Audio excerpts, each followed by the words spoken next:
Okay, so since I can't He's very helpful.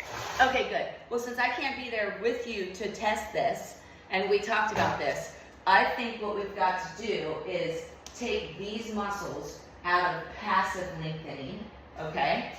Yeah. And we get them not activated, not crunching, but doing the job they're designed to do, which is to create stability here, right? And to be active. So then what you would do is you would go ahead and get into your tiger position, the way you think tiger feels good for you, okay? Yeah. Then you would have your husband come and put the block right on top of your sacrum. If you are balancing the block, that means you are working your core the way I want you to work the core, where the front and the back are balanced. Because a crunch lengthens the lower back and drops the pelvis, okay?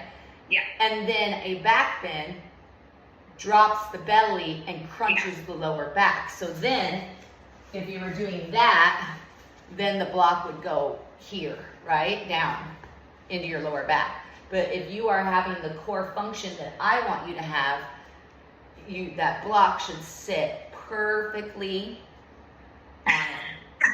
Yeah. I know, but look at my front and back lines. They're balanced. There's not one. The back is working just as much as the front. And to me, that is how you're going to get the core strength your physical therapist and your doctor wants you to have for your back injury. Yeah. Right? Yeah, we haven't really started. Yeah, but me and you have. Yeah, I have. Yeah, we're way deep into the game. No, this is just for you because I just wanted you to see that what we're trying to do for flow motion. Why I want to keep flow motion in your life, even though getting down to the ground and doing tiger on the ground is not where you should be today. No. That right there is what we should be focusing on. Yeah. Okay. So it's okay. I'm not bending over. You're hinging. Yeah. Because there's a difference. Watch this. There's a difference. This is me bending over. Right. Ow, ow, ow, ow.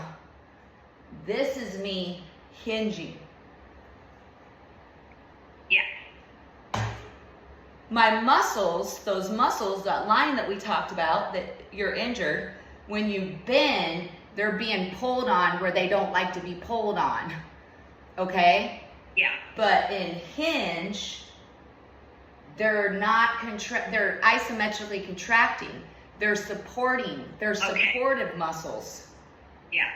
And then same thing coming down, because if you bend with a load, even more dangerous. But if you hinge with a load, your front and back are working together to bring you closer to the ground, to be able to pick things up and sit things down.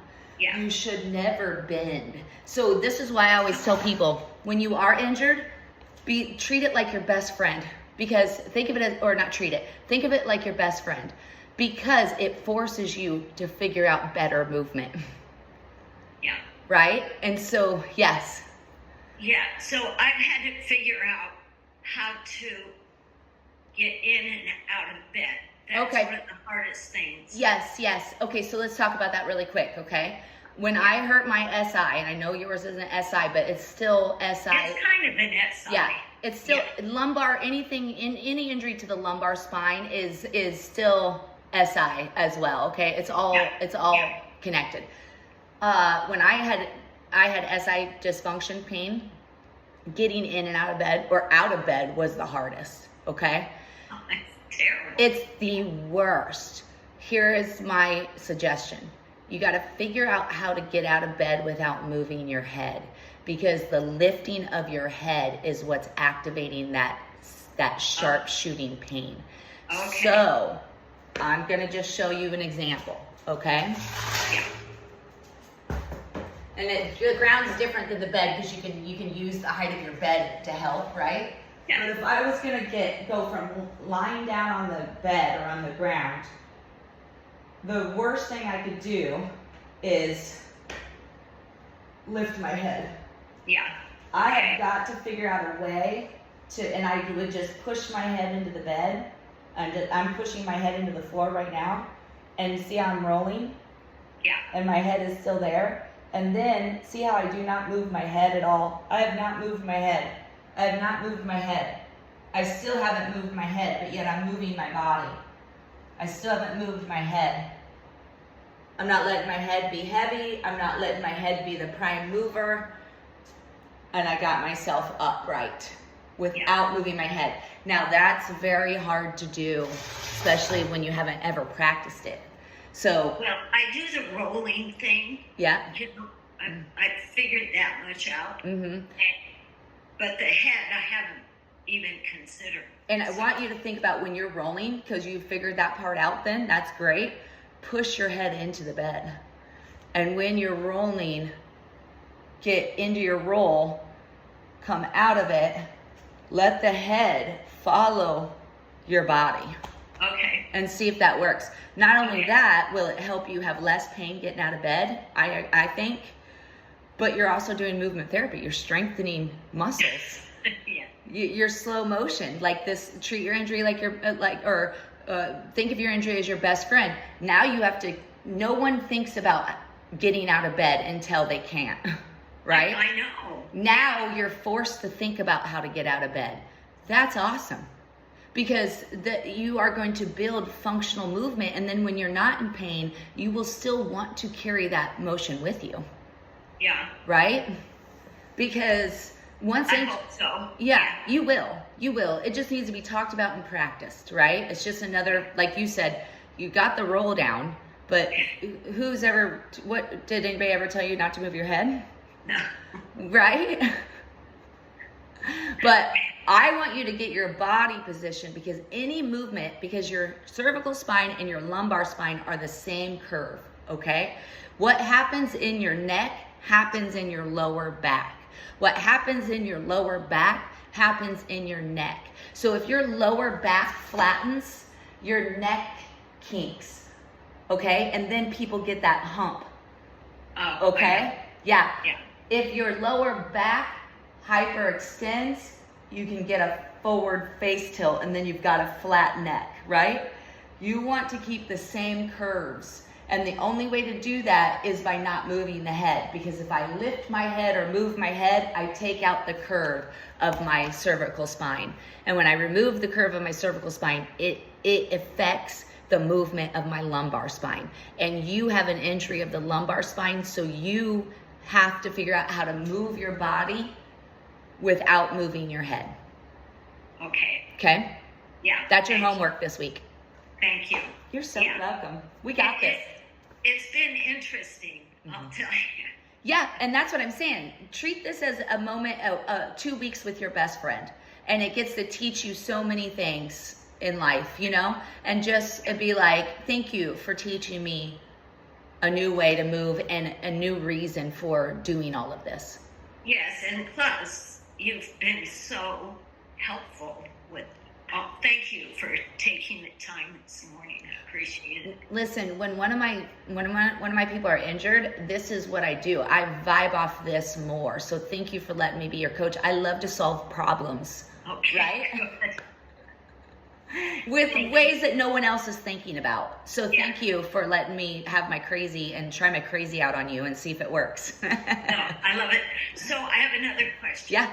So tomorrow, what do you suggest? I have therapy at 11:30, but what would you suggest for me to do